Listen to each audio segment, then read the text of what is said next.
Les entreprises de pêche à petite échelle constituent l'épine dorsale de la flotte de pêche en Méditerranée.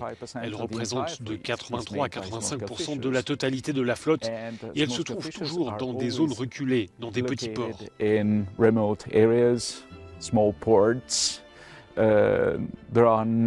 Il y a très peu de politiques qui leur sont consacrées.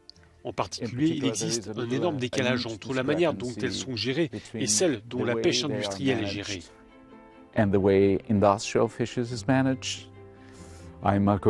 Je suis Marco Constantini du WWF Méditerranée.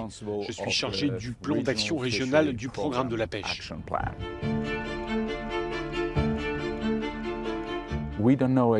Nous ne savons pas exactement si ces pêcheurs pratiquent ou non une pêche durable, si leur activité a ou non d'énormes répercussions sur l'écosystème, avec les problèmes liés à l'état de leurs ressources. Ensuite, il y a les aspects sociaux, la sécurité sociale, mais aussi la sécurité alimentaire. Ils travaillent dans l'ombre, je dirais.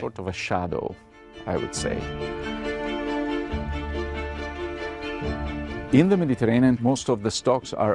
Méditerranée, la plupart des stocks sont victimes de la surpêche.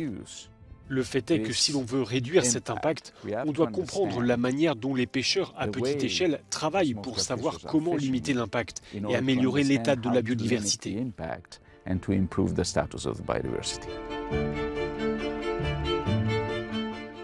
Cela veut dire pêcher mieux et potentiellement pêcher moins. Pêcher moins, oui, mais garantir aux pêcheurs un niveau de vie correct. Il existe des alternatives à la pêche, comme le pescatourisme, l'ouverture de restaurants ou encore le fait d'aborder la pêche d'une manière différente.